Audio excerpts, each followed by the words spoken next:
Video ini akan membahas 5 hal mendasar tentang diet dan berat badan yang penting untuk kita ketahui kalau kita mau mengubah pola makan.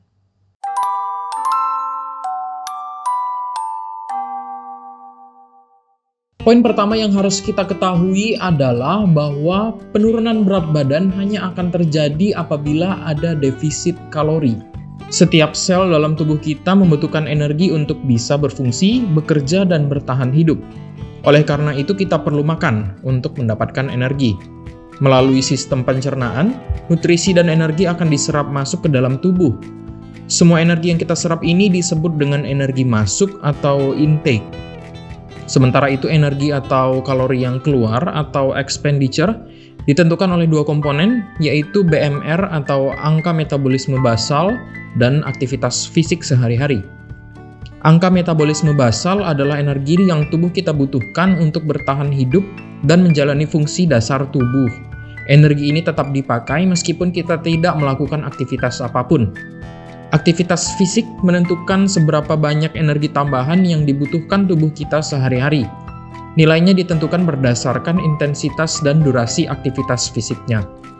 Ketika energi yang masuk lebih besar dari energi yang keluar, maka tubuh akan memiliki energi tambahan yang akan disimpan dalam bentuk cadangan energi, yaitu glikogen dan lemak.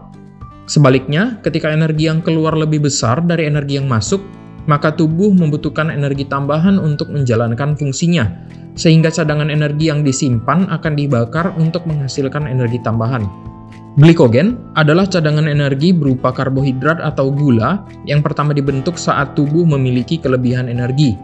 Cadangan karbohidrat ini banyak disimpan di dalam otot-otot gerak dan hati atau liver, dan memiliki sifat yang mudah dibakar untuk menghasilkan energi dalam waktu cepat.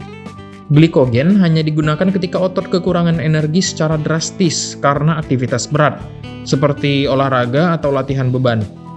Sementara itu, lemak adalah cadangan energi yang biasa disimpan di bawah kulit dan di daerah perut. Pembakaran lemak berlangsung lambat sehingga tidak bisa menyuplai energi dalam jumlah besar ketika berolahraga. Namun proses ini berlangsung terus-menerus sepanjang hari. Jadi saat kita membatasi konsumsi makanan sehingga terjadi defisit kalori, maka cadangan energi yang akan dibakar adalah lemak. Kalau memang penurunan berat badan bisa terjadi hanya dengan defisit kalori, kenapa rasanya sulit sekali untuk menyelesaikan masalah yang terkait dengan berat badan? Buktinya, sampai saat ini angka obesitas di banyak negara masih meningkat. Alasannya mungkin terkait dengan poin kedua ini, yaitu kalori bukan hanya sekedar kuantitas, tapi juga kualitas. Ada yang bilang bahwa semua kalori itu sama saja, mau dari nasi, daging, sayur-sayuran, maupun minuman bersoda. Tapi apakah itu benar? Kita ambil contoh sayur-sayuran dan minuman bersoda yang biasa dijual di swalayan.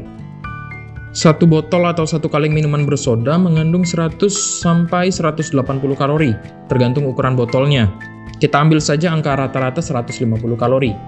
Kalau kita bandingkan dengan timun, kira-kira berapa banyak timun yang diperlukan untuk mencapai energi 150 kalori? Satu buah timun ukuran sedang hingga besar mengandung kurang lebih 30 kalori. Jadi perlu 5 buah timun untuk mencapai 150 kalori. Kalau timunnya dipotong-potong, kurang lebih bisa jadi 10 mangkok potongan timun.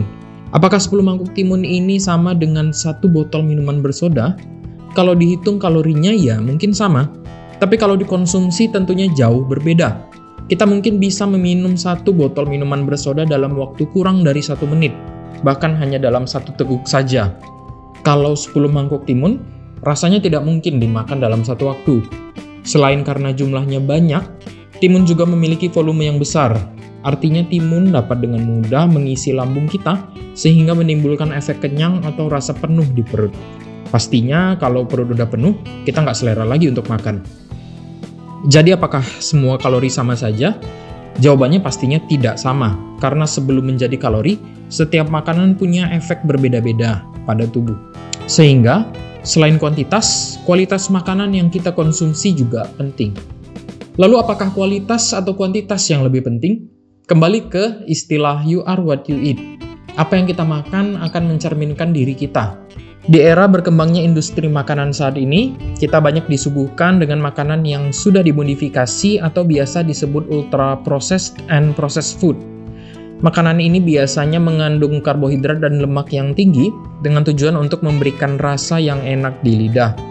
Ketika dikonsumsi, makanan ini memiliki efek adiktif yang artinya efek seperti kecanduan, sehingga tubuh kita akan merasa ingin makan makanan itu lagi. Hal ini tentunya akan membuat kita mengkonsumsi kalori dalam jumlah yang jauh lebih besar, sehingga meningkatkan berat badan.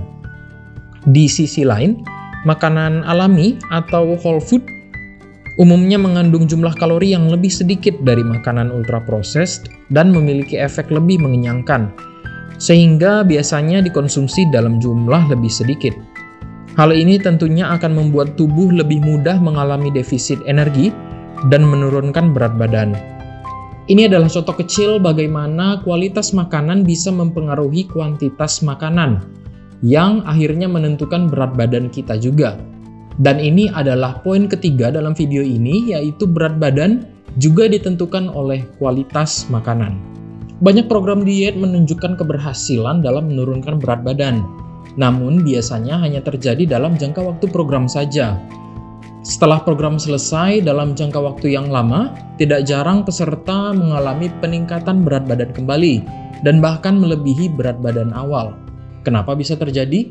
Mungkin karena banyak orang yang menganggap bahwa diet adalah program. Inilah poin keempat yang ingin Dr. Ren bahas dalam video kali ini, yaitu diet adalah gaya hidup, bukan program.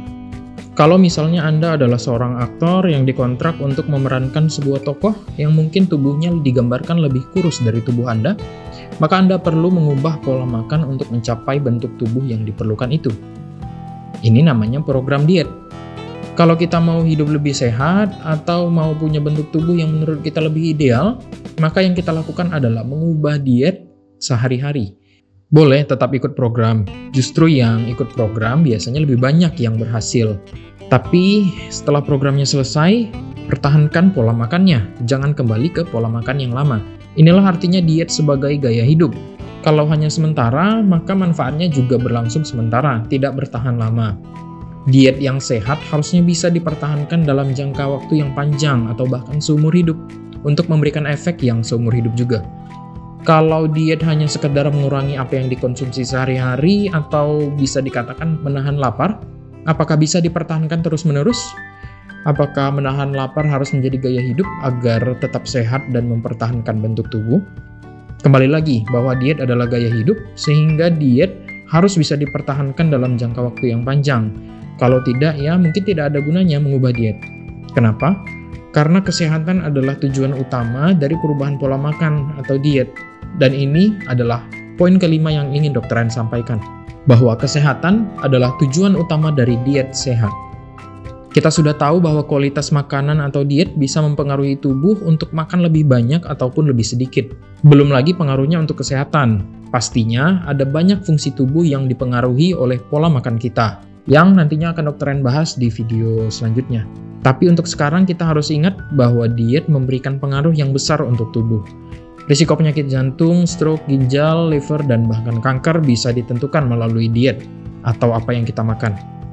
Hanya dengan mengubah pilihan makanan, risiko penyakit-penyakit tersebut dapat diperkecil sehingga tubuh lebih sehat dari sebelumnya. Jadi inilah 5 hal mendasar tentang diet dan berat badan. Kelima poin ini adalah sedikit pengetahuan dasar yang menurut Dr. Ren perlu kita sama-sama ketahui kalau kita ingin mengubah pola makan. Selanjutnya, Dr. Ren akan mulai membahas tentang diet, dimulai dari kriteria diet yang sehat. Sekian untuk video kali ini, semoga bermanfaat. Like dan komen kalau suka dengan videonya, dan jangan lupa subscribe biar nggak ketinggalan video selanjutnya. Sampai jumpa.